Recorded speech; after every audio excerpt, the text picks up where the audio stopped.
Instead of rotting on this fine Sunday, me and my boyfriend decided we're gonna go to the thrift store and do a little thrift challenge.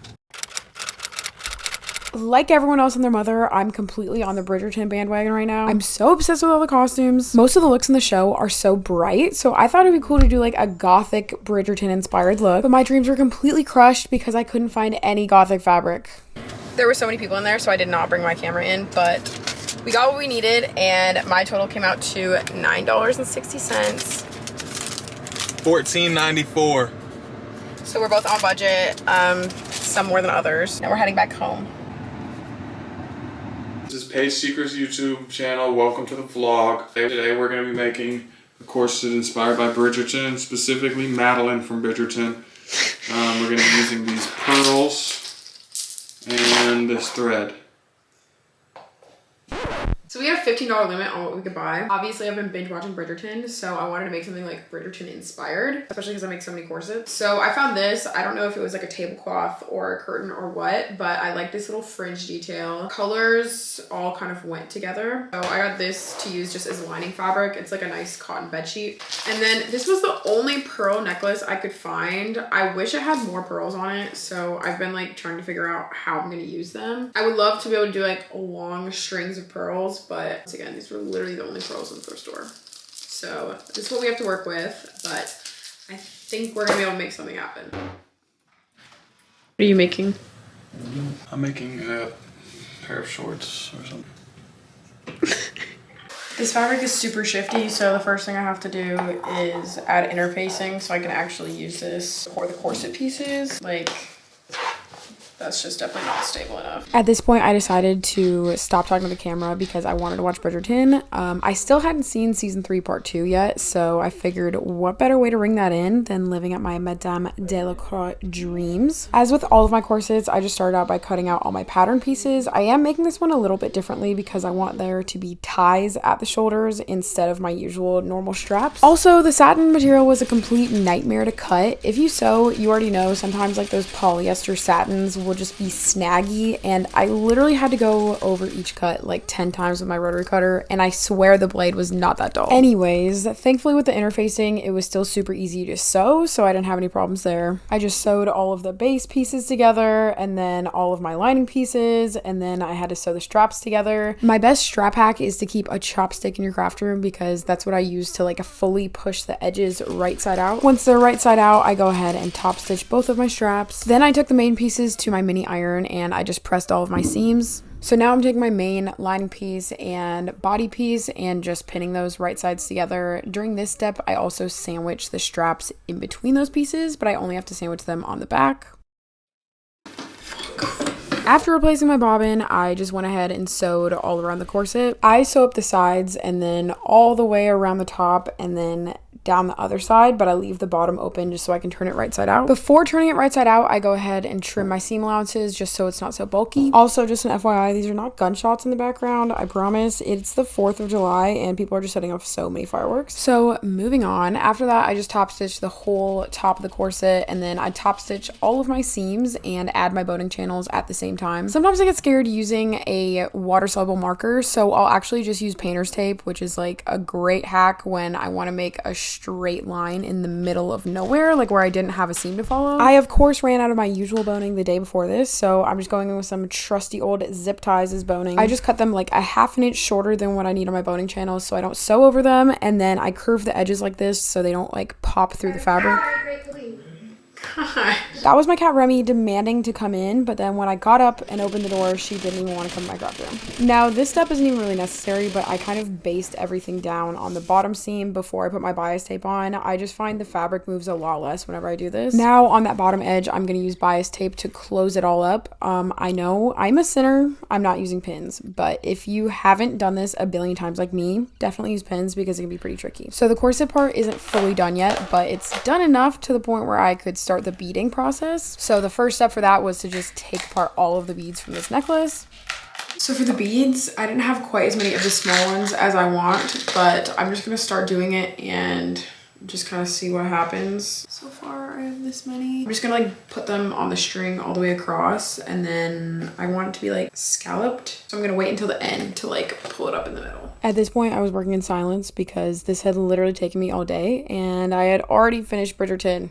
So we're on day 2. Here is what I left off yesterday. I honestly made way more progress than I thought. Got all the beading on. I ended up doing another layer of beading on the bottom. It was really hard because they were all different sizes because it was that necklace. So I had to like figure out a pattern that I could get the most beads on there. But I really, really love how it came out because it kind of gave it like some unexpected dimension with the different sizes. Love that. It looks so much more fancy than my usual corsets I make. And it's funny because it's literally just like the extra embellishments and the fabric. But I still need to put all the eyelets in and make the little ties, lace up back and everything. And I didn't really go in depth on how I did this. I didn't do anything fancy because I wasn't sure on how many pearls I was going to use. So I just waited until I constructed the basic corset, and then I just like hand sewed. I don't know if you can see the couple things there. I just like hand sewed them in. I'm going to trim up the threads, make it look pretty clean, but oh my God. So cute. So I'm gonna go in and put some holes here because it's where I'm gonna put the ties because it's gonna have like a little bow front. I would use a water soluble marker, but my boyfriend stole mine, so I'm just gonna use a pencil. That's where I'm gonna punch the holes. And I'm also gonna go ahead and punch all the holes for the eyelets. I'm gonna use this sewing gauge. I don't even know what it's called, but the gauge is just so helpful because you don't have to sit there and measure all of your freaking eyelets. Got my little eyelets very lightly marked. And now I'm taking this hole punch. Gonna punch these holes. I'm glad we're on the final stretch because this took me so long that I finished Bridgerton. I've now moved on to Queen Charlotte. Side note, I am not gonna spoil anything, but I just didn't really like the second part of the newest season of Bridgerton. I really, really love the first part, but I don't know, I'm kind of disappointed. But I haven't seen Queen Charlotte before, and I'm really enjoying that, I think, more than Bridgerton. Got my holes in, and now I'm just gonna use these pre-existing holes to mark it on this side, so they're the same. I almost forgot, I also have to put eyelets on the straps because I'm gonna add those ties. Putting these on takes forever, so I'm not gonna bore you with all that. Our first eyelet. I'll update when I'm done. Okay, I'm pretty sure I got all the eyelets on. There's literally so many. Pretty sure I got all of them. Now I just need bows to tie the straps together and the back up. And then thankfully I have the exact color ribbon that I needed. Kind of running low on ribbon, and I didn't think I did. Oh my God, Remy. Oh my goodness. Girl, crazy. Remy, you're crazy. Did you just want to come in and see what I was doing? You just my little baby. I think I'm actually gonna put it on my dress form to be able to lace it up easier. Because this doesn't have straps, I'm just pinning it on. This makes it a little easier. Remy, what are you doing? Gonna critique my work? You want the string, huh? Now that I have this part tied, it's gonna make it a lot easier for me to be able to tie these in the front. Look at this in the camera and I like literally can't believe how pretty it is.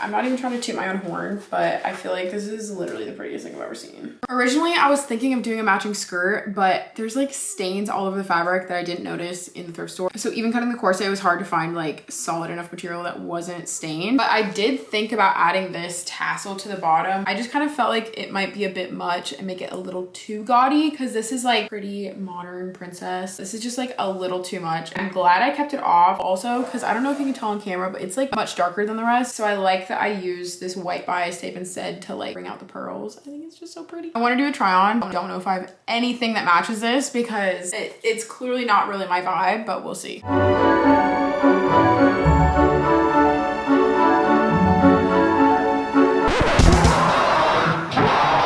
And we can't forget about Andrew. These are the jorts that he made for his challenge. It's funny because whenever we do these challenges, we're usually pretty cohesive with what we make. And this time we couldn't have been on more different vibes, but I absolutely love his shorts. What was that? Was it Disney? Mm-hmm. Where they would have the cut scenes? Mm-hmm. You need to edit me like that. Thank you guys so much for watching. I had the most fun making this corset. I'm literally so inspired now. Like, I'm literally about to go to the thrift store and try to find more fabric to make into like a fancy corset. I hope you had as much fun watching this video as I did making it. So let me know what you guys want to see next. I will be listing this corset on my website if you want to buy it. And if you like this video, please remember to like, comment, and subscribe. And I'll see you guys next time.